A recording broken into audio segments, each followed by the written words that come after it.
Ito na, malapit na ang laban. Ready na ba kayo? Alam nyo, alam ko, nagkita na tayo ng ilang beses. Pero talaga, sinabi ko na ipatawag kayong lahat dahil mag-uumpisa na tayo sa ating laban. And ang akin, gusto ko, bago tayo sumabak sa gagawin natin, malapit na ilang araw na lang, 20 days ba? Hindi, yung actual start ng kampanya. Sino magaling mag-mat dito? 42! Ilan? Ang mag-uumpisa tayo kasi March 28. So ready na ba kayo sa March 28? Kanina in-orient kayo, tama po ba? Ilang days na lang? 12? Dahil ang wish ko sana, ibaba niyo lahat ng mga natutunan niyo ngayon sa inyong maraming miyembro sa bawat barangay. Pero bago tayo sumabak doon, gusto ko muna mag-heart-to-heart talk tayo. Kasi alam ko, nakita niyo na ako sa entablado na maraming tao. Pero iba pa rin kasi pag nag-heart-to-heart talk tayo ngayon. Alam niyo aking mga kababaihan, marami sa inyo, nakasama ko na bata pa lang ako. Yung mga original members natin dito. Ilang beses, sumabak ako kasama ninyo dito sa Distrito 3 para mag-house to house, mag-caucus na. Alala niyo po yon? Ako yung maliit na bata na matapang. Ngayon ako na nandito sa inyong harapan para tayuan kayo. Sa totoo lang, bata pa lang ako, ang pangarap ko talaga sa aking buhay ay maging isang misyonaryo. Dahil masaya na ako na pagka may ginawa akong mabuti sa aking kapwa, pag tumingin ako sa Panginoon, alam ko masaya siya sa aking buhay. Nung bata ako, tumulong lang ako diretso sa tao at tinayon ko ang mga kabataan nung bata ko. Nung ako ay medyo tumatanda na, ang nakuha kong kurso ay Political Science major in Governance. Dahil ako ay namulat sa mundo ng politika, ginusto kong maintindihan kung ano ba ang tamang pamamalakad sa gobyerno. Ngunit hindi ko pa rin pinano pumasok sa mundo ng politika. Ginusto ko lang maintindihan. Noong ang aking ama ay naging Buhay Party List representative, na alam ko lahat kayo tumulong sa kanya noon. Tama po ba ako? Alam ko kayo ang kanyang mga kakampi at mga pamilya. Marami akong naitulong sa likuran ng Buhay Party List. Ngunit hindi nyo kahit kailan nakita ang aking mukha na ako mismo ang nagbibigay. Ang mga food boxes na pinamigay ng Buhay Party List, galing po yun sa akin. Yung mga maintenance, vitamins na nakuha mula sa Buhay Party List, milyon-milyong worth po yun. Ako ang gumawa ng paraan para may pamahagi. Ngunit kahit kailan, hindi ko po nilabas ang aking mukha. Dahil buong buhay ko ang inisip ko, basta tumingin ako sa itaas, masaya ang Panginoon sa akin. Masaya na rin ako. Pero nung ako ay naging isang broadcast journalist sa television for 7 years, yun po ang nagmulat sa aking puso at sa aking mata. Nakita ko na kahit ano nga naman talagang hinain ninyo, kung walang gobyernong tatayo para sa inyo, wala pa rin tunay na pagbabagong mangyayari dito sa Manila. May gusto kong ipakilala sa inyo na isang tao na nagmulat sa aking mata. Siya po ang nagbukas ng aking puso. Ang pangalan po niya si Nanay Emelita. Taga-Distrito 3 po siya. Pinicture ko po siya sa aking programa noon, Bagong Pilipinas ngayon. Yan si Nanay Emelita. Naka-makeup pa ako dyan, di ba? Maganda pa ako dyan, Diyos ko. Pero alam nyo, nung na-interview ko siya, ang sinabi niya sa akin, kasi dinalan ko siya ng wheelchair, tulong, yun ang kailangan ko gawin sa trabaho ko eh. Pagkatapos nang sinabi niya sa akin, 88 years old na siya at malapit na siyang mawawala sa mundo dahil may masakit na siya na malubha. Ang sabi niya buong buhay niya, ngayon lang daw siya nakakilala ng isang anghel. Sabi ko, sino yung anghel? Natakot ako dahil baka mamaya may mumu sa likuran ko. Biglang tinuro niya ako daw. Sabi ko, hindi po ako anghel. Trabaho ko po itong ginagawa ko. Kailangan ko malaman yung kwento niyo para maisigaw natin sa ating programa, para may gawin ng gobyerno para sa inyo. Pero may sinabi po siya sa akin at tumatak sa aking puso. Si Nanay Emelita ay namuhay sa isang lugar dito sa inyong distrito na malapit sa basurahan. Ang kanyang higaan ay kasing liit lamang ng mesang yan.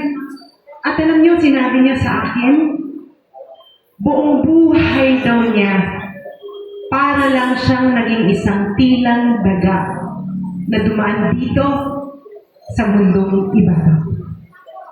Hindi ko po lubos maintindihan kung paano ang isang tao maaaring dumaan lang dito sa ating mundo na ang akala niya, naging daga lang siya. Di ba ang sabi ng Panginoon, lahat tayo mahal niya? Sabi ng Panginoon, di ba, lahat tayo pantay-pantay sa Kanya? Ngunit doon po nakita ang laki pala ng kapangyarihan ng gobyerno para iparamdam sa isang tao na parang tila walang kwenta ang kanyang buhay. Hindi ko po nakayanan ang aking interview kay Nanay Emelita. At yun po ang nagpatatag sa aking puso na ako ang tatayo para siguraduhin na dito sa Maynila wala nang Nanay Emelita na dadaan dito dahil dapat ang ating mga lolo at lola inaalagaan, pinapahaba ang buhay ng gobyerno dahil kung ang ating mga ospital, ang ating mga health centers, siksik-liglig ang gamot at talagang nakakagamot sa may sakit, then dapat lahat ng mga manilenyo dito maayos ang buhay at walang mamamatay gaya ni Nanay Emelita. Wala na po siya ngayon, namatay siya kamakailan.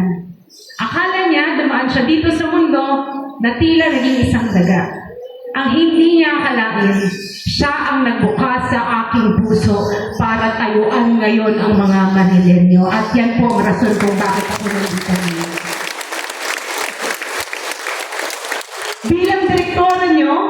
Bilang direktora ng kababaihan ng Maynila, alam po yan ng mga original members natin. For 40 years, ang advocacy po natin ay livelihood training para sa mga manilenyo. Ang mga original members natin, naaalala niyo po yun? Habang nagmamarites, may ginagawa ang kamay para makatayo sa kanilang mga paa. At nung tinanong sa akin ni Yorme, ano ang gusto ko? Dahil ako ay magiging katambal niya, iisa lamang po ang hiningi ko. At yan po ay ibalik ang livelihood training dito sa Maynila. At kayo, aking mga kababaihan ng Maynila, kayo po ang magpapalaganap yan sa inyong mga barangay. Kaya ako ito kinukwento sa inyo kasi gusto ko bago kayo sumabak sa laban.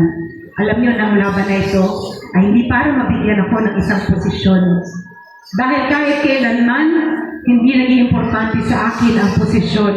Naging anak ako ng isang vice-alkalde na nakakuha ng 2 termino, alkalde na nakakuha ng 3 termino, congressman na nakakuha ng 3 termino. Ngunit di namin po ang pagiging bunsong anak niya para makatulong diretso sa tao. At ngayon sama-sama tayo dito. Alam ko, kayong aking magiging sundalo balang araw. Kaya gusto ko, sa bawat tulong na ibibigay niyo sa amin, gusto ko alalahanin niyo na ang laban na ito ay hindi po para sa akin, hindi para sa inyo, para wala ng Nanay Emelita na dadating o dadaan dito sa ating lungsod. Makakaasa po ako sa inyo. May video ka talaga na wala din dito. Ngunit, Yung may video hindi ko na po ito magagawa mag-isa. Kailangan ko po natulungan At nyo hindi na mo na-edit, hindi yung si mananood Yorme ko lang. Isko Moreno Dumagoso. Dahil pag pinagsama nyo ang ibang tao o iba ang ilagay nyo kasama ko, 3,000. hindi natin magagawa ang mga gusto natin palaganapin dito sa Maynila. Kaya pwede nyo po bang suportahan ng buong-buo si Yorme Isko Moreno Dumagoso? Dahil kapag hindi kayo susuporta kay Yorme at sa Yorme's Choice, hindi po namin kayo pwede maging barangay leader. Makakaasa po ba kami? Gusto kong ipakilala sa inyo ang aking mga kasama. Alam ko, nagsalita na sila kanina. Alam ko, narinig niyo na rin sila dati. Pero ngayong araw na to, dahil ugnayan to, gusto kong makilala niyo kami ng lubusan. Ang aming mga konsehal, si Councilor Bong Alvarez, tulungan po natin siya. Ang kapitbahay ninyo dito, si Konsehal Tol Sarcal. Kailangan tulungan niyo si Konsehal Tol Sarcal. Ang ating mahal na nagbibigay ng cookie na si Konsehal Mocha Uson, tulungan niyo rin po siya sana. Si Konsehal Rolin J, nakasama natin, tulungan nyo rin po ng buong-buo. Wala yung isa. At may isa lang na wala ngayon dito, baka na traffic. Si Konsehal Chris Bagel. Makakaasa ba kung tutulungan nyo ang mga konsehal? Isa rin ang gusto kong ipakiusap sa inyo. gusto ko suportahan niyo ng buong buo ang aking kaibigan, ang ating Congresswoman Apple Nieto. Hindi niyo pwedeng paghiwa-hiwalayin ang mga konsehal namin.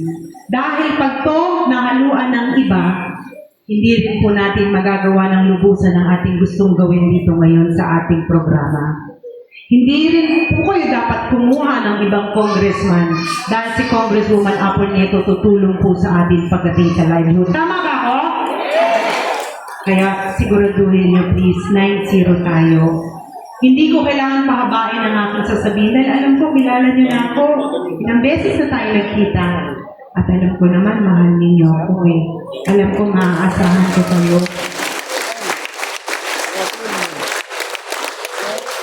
Alam niyo, tawag sa akin, liwanag ng Maynila. Pero tatapatin ko kayo, lalo na kayo mga kababaihan ng Maynila. Hindi ko kayang mag-isa to. Kahit ipanalo niyo kaming lahat dito kung hindi rin naman kayo susuporta talaga balang araw sa ating mga programa, hindi rin natin magagawa ng tamang livelihood training.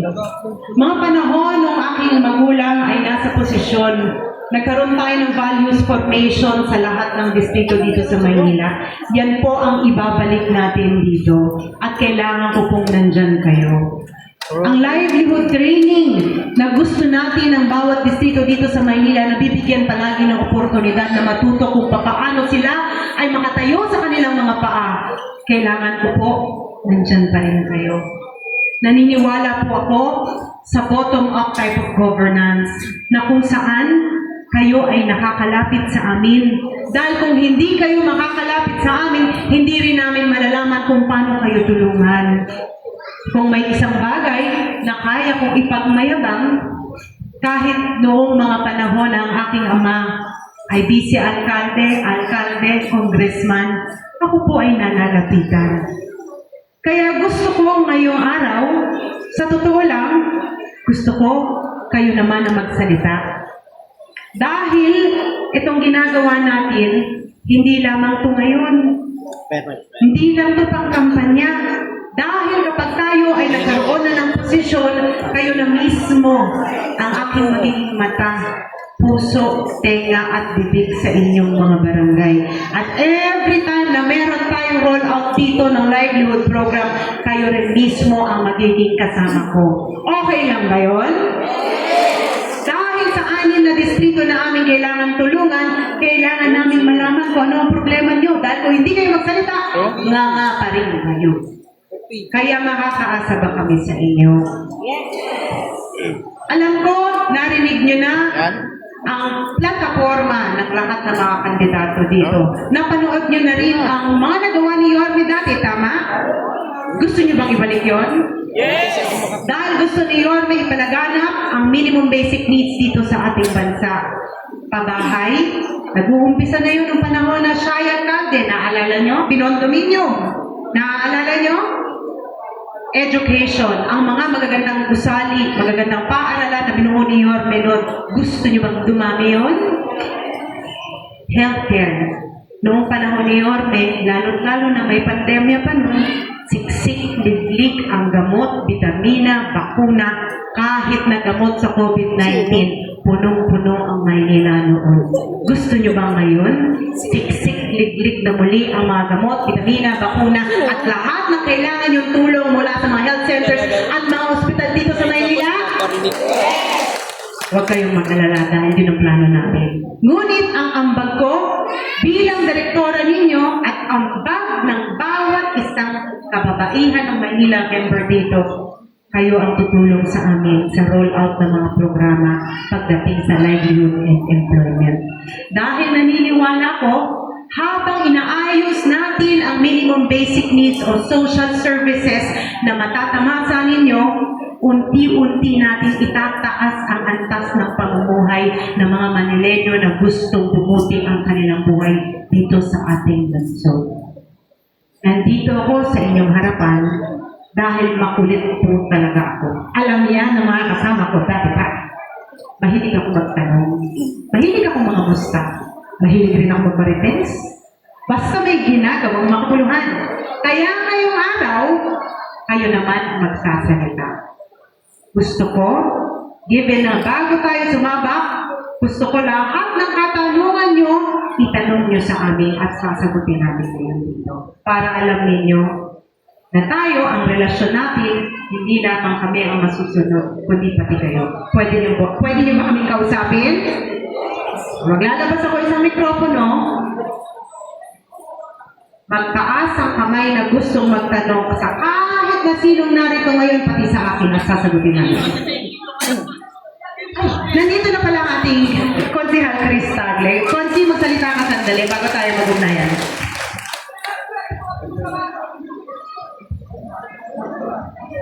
Magandang hapon po sa inyo lahat. Hello! Magandang hapon po. Salamat po sa inyo at sa pagpunta ho dito sa munting ugnayan natin dito sa ating barangay. Maraming salamat po sa ating buting ama ng ating barangay, Chairman Grande. Thank you very much po. Salamat po. Yun lang po. Maraming salamat po at maiksi lang, ano? Hindi po, maraming salamat po. Yung mga may katanungan po, pwede na po kayo magtanong po sa amin, ha? Yung mga plano po namin, dahil iba naman po, alam naman po, yung mga gusto ko po para po sa inyong barangay. Magkaroon po ng sariling doktor at sariling medisina dito po sa inyong barangay. Ayos po ba yun? Yun lang po. Maraming salamat po.